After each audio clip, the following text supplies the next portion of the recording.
Chers frères et sœurs, bienvenue dans Shama au quotidien.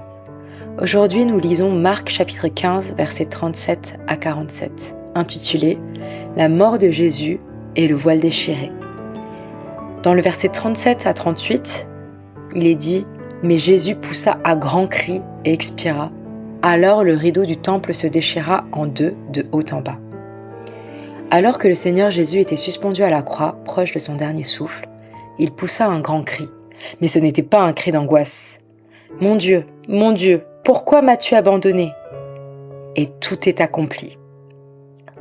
Cela semble être un cri de triomphe glorieux déclarant que sa mort avait un but précis et qu'à ce moment précis, ce but était atteint.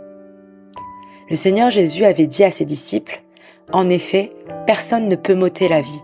Je la donne de mon propre gré, j'ai le pouvoir de la donner et de la reprendre. Tel est l'ordre que j'ai reçu de mon Père. » Ainsi, la mort du Seigneur n'était pas seulement utile, mais elle faisait également partie de son plan.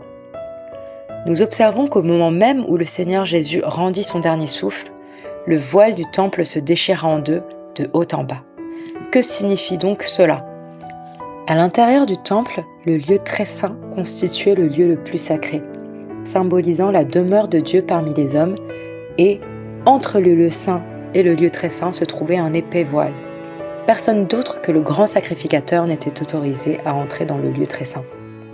Même le grand sacrificateur ne pouvait y entrer qu'une fois par an, le jour des expiations, apportant du sang pour expier ses propres péchés et ceux du peuple et risquant la mort à tout moment. Comme l'affirme l'auteur de l'Épître aux Hébreux, le simple fait d'entrer dans le lieu saint pour adorer ne suffisait pas. C'est pourquoi Jésus-Christ est venu pour servir en tant que grand prêtre, conduisant son peuple dans le lieu très saint. Cependant, il n'a pas utilisé le sang de l'agneau et de veau, mais son propre sang. En entrant une seule fois dans le lieu très saint, il a accompli l'expiation éternelle. Ainsi, ce que Jésus-Christ a accompli, c'est de nous conduire par son propre sang à entrer dans le lieu très saint sans obstacle et sans crainte. De plus, ce lieu très saint n'est pas celui qui a été construit de la main des hommes, mais le ciel bien plus excellent. Ainsi, Dieu a signifié l'œuvre accomplie par Jésus-Christ en faisant déchirer en deux, de haut en bas, le voile qui séparait le lieu saint du lieu très saint. Cela révèle qu'il nous a ouvert par Jésus-Christ un chemin nouveau et vivant à travers le voile qui est le corps de Jésus-Christ.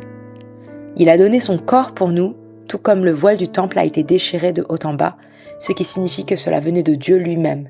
C'est lui qui a pris l'initiative de nous permettre d'accéder directement à sa présence. Aujourd'hui, tous les peuples du monde peuvent s'approcher de Dieu par le sang de Jésus-Christ.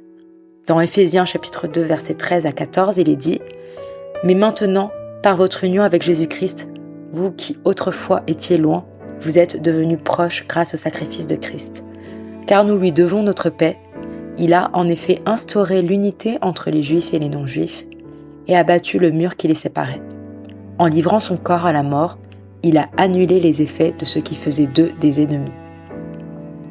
Jésus-Christ est le seul chemin, la vérité et la vie. Nul ne peut venir à Dieu si ce n'est par lui. C'est pourquoi, aujourd'hui, non seulement nous sommes réconciliés avec Dieu par la mort de Jésus, mais nous devons aussi aller la déclarer, apportant cette bonne nouvelle à toutes les nations. Dites-leur qu'aujourd'hui, nous n'avons plus besoin de nous appuyer sur le respect de la loi ou sur nos bonnes actions, ni sur le sang des taureaux et des boucs. Par la foi en notre médiateur Jésus-Christ, nous pouvons recevoir l'autorité de devenir enfants de Dieu. Il nous accorde une nouvelle vie, nous permettant de vivre victorieusement et d'accomplir la volonté de Dieu. Que Dieu vous bénisse.